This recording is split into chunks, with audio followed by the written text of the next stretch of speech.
क्या सियासी इस्तेकाम कहाँ पे देख रहे हैं आप? वो एहसन साहब का बयान भी आया कि अगर 5 साल एक जेल में रह लिया जाए तो ज्यादा बेहतर हो जाएगा हालात वगैरह। आप तो कर लें 5 साल उसे जेल में रख के इस्तेकाम ले आए।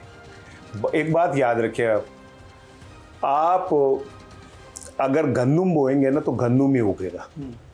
अगर आप नफरत बोएंगे तो नफरत ही जवाब में मिलेगी। ये अप्लाई भी आप पीटीआई पे भी कर सकते हैं। मैं एक ओवरऑल जनरल बात कर रहा हूँ पाकिस्तान। आप कह रहे हैं कि जो हम काश कर रहे हैं वही मिलेगा ना। अगर हम सनम जावेद को पुलिस वैन में बिठा के और गर्मियों के अंदर कहेंगे वैन खराब हो गई और सड़क के ऊपर छोड़ के पुलिस वाले साया में बैठ जाएंगे सिर्फ उस लड़की को ये बताने के लिए कि तू एक बेबस लड़की है, और या हम आलिया हमजा जैसी औरत जिसके बच्चे हैं उसको जिस्मानी रिमांड पे कभी गुजरांवाला कभी कहीं लिए फिरेंगे, तो हम समझें कि सियासी इस्तेकाम नहीं आएगा। दिल बड़े करने पड़ेंगे। जसिंड्रा जैसा बनना पड़ता है, जसिंड्रा की तरह बनना पड़ता है। दिल बड़ा करके लोगों को एक्सेप्ट करके अगर आपने पाकिस्तान में इस्तेकाम लाना। हालांकि एक पॉजिटिव चीज़ आज हुई है पाकिस्तान में, एक अरसे बाद पॉजिटिव चीज़ हुई है कि चाइना के साथ जो आज इजलास था उसमें पाकिस्तान की सारी सियासी क़यादत बैठी जी, including Fazlur Rahman and PTI. ये इस सब मैं समझता हूँ ये एक खबरसादा माहौल में इतना बड़ा खुशगवार सब इकट्ठे बैठे यार, ये बहुत बड़ी बात है। तो हम क्यों नहीं बैठ सकते भाई? इस पाकिस्तान की बका के लिए, इस पाकिस्तान के इस्तेकाम के लिए, इन 24 करोड़ कीड़े मकोड़ों की जिंदगी के लिए क्यों नहीं बैठ सकते? कि हमें चाचे मारे इंडिया से मुज़ाकरात हो सकते हैं, तालिबान से हो सकते हैं, बलोचियों से पहाड़ों से उतार के हो सकते हैं, तो हम अपने से क्यों नहीं कर सकते? और मैं एक जुमला और, 9 मई जिन्होंने किया है आप दे दें उन्हें सजाएं, फांसी दे दें, लेकिन उनके नाम पे बाकी लोगों के साथ जुल्म ना करें। आप 2 साल 1.5 साल में अभी तक एक केस साबित नहीं कर सके। अच्छा, ये जो पूरे आपके सामने भी आते हैं, पब्लिक ओपिनियंस आ रही हैं, पोल हो रहे हैं और उसके नतीजे में बताया जा रहा है 17% नीचे चलेगी महंगाई, वो इसके सम्राट आप तक भी पहुँचे हैं? बिल्कुल पहुँचे हैं। मुझे ईद के ऊपर टमाटर बहुत सस्ते मिले थे और मुझे ईद के ऊपर नींबू भी मेरे घर आके लोग दे के गए थे कि जी अब कोई ख़रीदने वाला नहीं, इतने सस्ते हो गए तो आप ले लें। और घी भी मुझे लोगों ने कहा जी आप ज़्यादा घी में पकाएं क्योंकि घी भी बहुत सस्ता हो गया। और ये जो 5-7 रुपये पर यूनिट बिजली फिर एकदम महंगी हो गई थी, उससे कोई फ़र्क नहीं पड़ता। और ये 20 रुपये की जो लेवी अब लग जाएगी ये 2 दिन बाद से 3 दिन बाद से, कोई फ़र्क नहीं पड़ता। महंगाई नीचे आ गई है।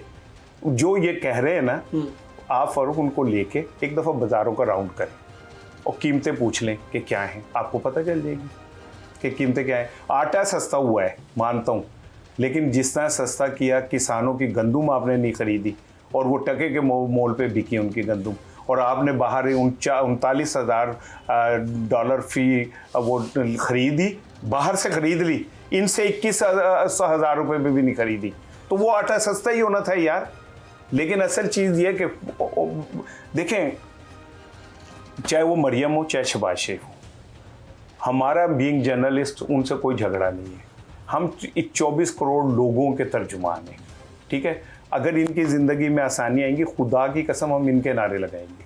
हम किसी जमात के को भोंपू थोड़ी हैं यार, हमको पेड़ लोग थोड़ी हैं, या हमें को आज़रबाईजान से भी टोकरियाँ आ जाएंगी नाश्तो वो फनों की, या हमें को टिकटें मिल जाएंगी लंदन जाने की और आने की, हमें तो नहीं मिलेंगी। तो हम तो गरीब आदमी की, आम आदमी की बात करते हैं। इसमें इनकलाब आएगा, मैं मरियम के नारे लगाऊंगा। अच्छा, लेकिन कहते हैं कि अगर यही मरियम के होते हुए अवाम की हालात बेहतर होती है तो आप लगाऊंगा, आप साथ खड़े हैं? बिल्कुल खड़ा हूँ, लेकिन पाकिस्तान के और पंजाब के हालात टिकटॉक से नहीं ख़त्म होंगे। ये 6 कैमरों से रिकॉर्डिंग और कैप पहन के और यूँ रख के, इससे नहीं होंगे।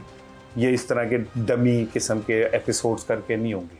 पंजाब की ground realities are very different from the screen जो हम देख रहे हैं। तो पिछले इतने 3 माह में आपको कोई बदलाव नज़र नहीं आया? प्रैक्टिकल कहीं पे कुछ नज़र नहीं आया? स्क्रीन पे ज़रा बेहतरी नज़र आई है। स्क्रीन के ऊपर ज़रा एक अच्छा लगता है कि हमारी सीएम जो हैं वो अच्छे अंदाज में जाती हैं पुलिस स्टेशन और वर्दी पहन के, वो ये सारा कुछ बहुत अच्छा लगता है। तंग आए हुए थे शायद 3.5 साल बुज़दार के देख के। हाँ यार, बुज़दार को भी कोई देखने वाली चीज़ थी यार।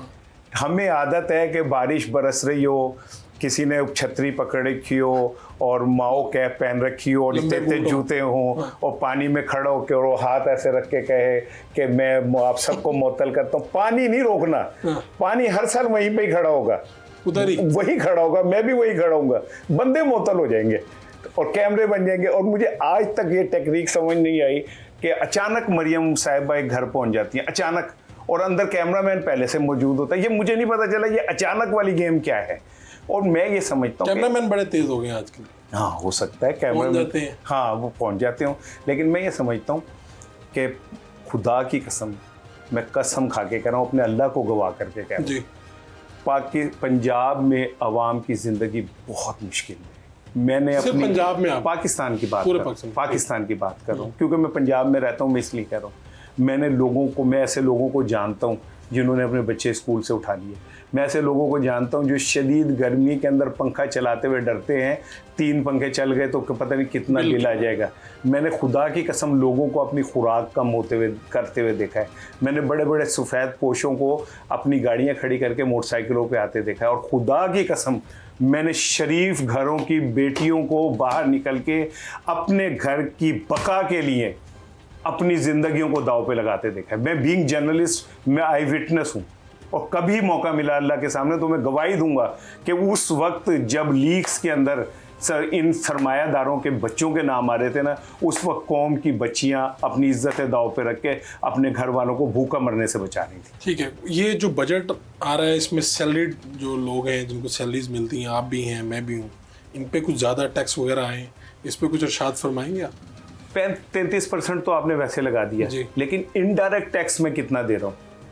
मैं बिजली का बिल उठाऊं, उस पे आखिर में लिखा होता है कि और दीगर टैक्स, 15 टैक्सों के बाद और दीगर टैक्स भी है। और दीगर टैक्स क्या हो गए यार? 15 टैक्स तो ले लिए तुमने मुझसे।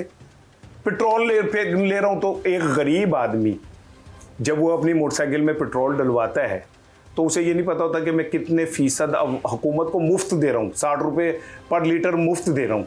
ठीक है, उस पर भी वही रूल अप्लाई हो रहा है। और डिफेंस के अंदर जो वो बड़ी वाली अनफॉर्चुनेट गाड़ी होती है, क्या नाम होता है उसका अंदर जो बंदा बैठा है वो भी वही दे रहा है। यार ये कौन सा इंसाफ है? फिर आप मुझसे इनडायरेक्ट टैक्स में पानी पी रहा हूँ तो टैक्स है, खाना खा रहा हूँ तो टैक्स है, सड़क पे चल रहा हूँ तो टैक्स है, बिजली चला रहा हूँ तो टैक्स है, पंखा चला रहा हूँ तो टैक्स है, इनडायरेक्ट टैक्स ले रहे। फिर आप मेरे से 33% भी ले, ऊंजी कह दो कैसे तेन थाम मार देना, उनको ऊंजी तेन मार देना सी। ठीक है, आप अभी तक मुतमिन नहीं है, कितने दिनों बाद हुकूमत की कारकर्दगी को देखना चाहिए? मैं ये नहीं चेंज हो सकते, मैं आपको लिख के दे देता हूँ, ये नहीं चेंज हो, ये इस हालात में पाकिस्तान कभी तब्दील नहीं हो सकता। ये वही लोग हैं, वही सरमायादार घराने हैं, वही बेनिफिशियरी है सिस्टम के, वो ऊपर बैठे हैं। मरियम नहीं होगी तो कोई और उन जैसा आ जाएगा, इमरान खान किसी और को ऐसा को ले आएगा, कोई और ऐसे आ जाएगा। अनटिल अनलेस गरीब आदमी की रिप्रेजेंटेटिव वहां पार्लियामेंट में नहीं पहुंचते, तब नहीं ठीक कर सकते। ये सरमायादार चीनी माफिया पार्लियामेंट में, घी माफिया पार्लियामेंट में, आटा माफिया पार्लियामेंट में, सीमेंट माफिया पार्लियामेंट में, तो ये लोग कैसे आवाम को बेनिफिट्स दे सकते हैं पार्लियामेंट में बैठ के? बिल्कुल।